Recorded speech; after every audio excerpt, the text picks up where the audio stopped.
সূরাতুল বাকারার 160 নম্বর আয়াতে আল্লাহ তাআলা একটা কিসসা বর্ণনা করছেন। জাতির পিতা ইব্রাহিম আলাইহিস সালাম আল্লাহ তাআলাকে বলছেন, হে রব, হে সৃষ্টিকর্তা, যখন পৃথিবী ধ্বংস হয়ে যাবে, মানুষ যখন মৃত্যুবরণ করবে, এই মানুষকে আপনি কিভাবে পুনর্জীবন দান করবেন? হে রব, সৃষ্টিকর্তা, কিভাবে পুনর্জীবন করবেন, পুনরুত্থান করবেন কিভাবে একটু বলেন।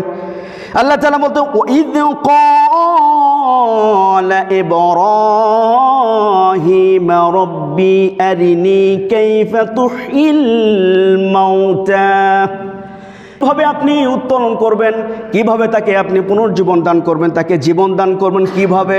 আল্লাহ তাআলা ইব্রাহিম আলাইহিস সালামকে বলছেন, ক্বালা আওয়ালাম তুমিন, হে আমার জাতির পিতা ইব্রাহিম আলাইহিস সালাম, আমি তোমাকে সম্মান দিয়েছি, তোমাকে নবী এবং রাসূল সম্মান দিয়েছি, দিয়ে আমি পৃথিবীতে পাঠিয়েছি, তুমি নবী, তুমি কি বিশ্বাস করো না আমি মানুষকে পুনর্জীবন দান করব? তুমি কি বিশ্বাস করো না? ইব্রাহিম আলাইহিস সালাম বলছেন, আমি অবশ্যই বিশ্বাস করি। বালা ওয়ালাকিন লিয়াতমাইন্না কলবি, অবশ্যই রব সৃষ্টিকর্তা, অবশ্যই আমি বিশ্বাস করি আপনি রাজাধিরাজ, আপনি হচ্ছেন সৃষ্টিকর্তা, আমি বিশ্বাস করি অবশ্যই আপনি মানুষকে পুনর্জীবন করবেন, দান করবেন, অবশ্যই, এটা আমি জানি। আল্লাহ তাআলা ইব্রাহিম আলাইহিস সালামকে বললেন, হে ইব্রাহিম, তুমি বাজারে যাও, তুমি 4টা পাখি তুমি নিয়ে আসো। ক্বালা ফাখুয আরবা'আতাম মিনাত-তায়র ফাসুরহুন্না ইলাইকা থুম্মা ইজ'আল আলা কুল্লি জাবালিন মিনহুন্না জুজআ। আল্লাহ তাআলা ইব্রাহিম আলাইহিস সালামকে বললেন, তুমি বাজারে যাও, বাজারে যে 4টা পাখি নিয়ে আসো, 4টা পাখি নিয়ে এসে তুমি পোষ মানাও, পোষ মানাও তুমি।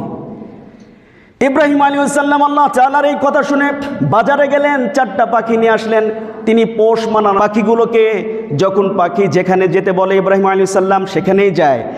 ইব্রাহিম আলাইহিস সালাম যখন পাখিগুলোকে ডাক দেয় তখন পাখিগুলো চলে আসে, অর্থাৎ পোষ মানিয়ে নিলেন। আল্লাহ তাআলাকে ইব্রাহিম আলাইহিস সালাম আল্লাহ তাআলাকে বললেন, হে রব সৃষ্টিকর্তা, আমি এই 4টা পাখি নিয়ে এসেছি এবং পোষ মানিয়ে নিয়েছি, এখন কি করব? আল্লাহ তাআলা ইব্রাহিম আলাইহিস সালামকে বললেন, হে ইব্রাহিম, তুমি এই 4টি পাখি জবাই করো, জবাই করার পর এর যে মাংসগুলো, এই মাংস টুকরাগুলো এলোমেলো করে দাও। জবাই করলেন, এলোমেলো করে দেওয়া হলো। তারপরে আল্লাহ তাআলা ইব্রাহিম আলাইহিস সালামকে বললেন, সুম্মা দু'হুন্না ইয়াতিনাকা সা'য়া। ইব্রাহিম আলাইহিস সালামকে আল্লাহ তাআলা বললেন, এই পাখির গোস্তগুলো, টুকরাগুলো বিভিন্ন পাহাড়ে তুমি রেখে আসো, ছড়িয়ে ছিটে দিয়ে দাও। বিভিন্ন পাহাড়ে ছড়িয়ে ছিটে দিয়ে আসলো। তারপর আল্লাহ তাআলা ইব্রাহিম আলাইহিস সালামকে বললেন, হে ইব্রাহিম, এখন তুমি সেই পাখিকে যেভাবে ডাকতা সেইভাবে তুমি ডাকো। ইব্রাহিম আলাইহিস সালাম তার পাখিগুলোকে যেভাবে ডাকতেন, এইভাবে যখন ইব্রাহিম আলাইহিস সালাম সেই পাখিগুলোকে যখন ডাকলো, সে পাখিগুলো দিক বিদিক যে গোস্তের টুকরা যে রেখে দেওয়া হয়েছিল, সেই গোস্তের টুকরা পাখার সাথে পাখা, রক্তের সাথে রক্ত মিশে একটা পাখি হিসেবে রূপান্তরিত হয়ে গেল। সুবহানাল্লাহ। পাখি হিসেবে রূপান্তরিত হয়ে চারিদিক থেকে 4টা পাখি ইব্রাহিম আলাইহিস সালামের ডাকে চলে আসলো। সুবহানাল্লাহ।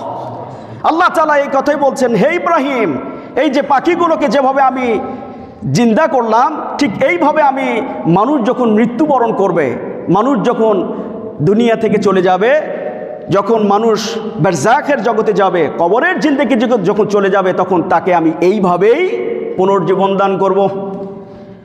আল্লাহ তাআলা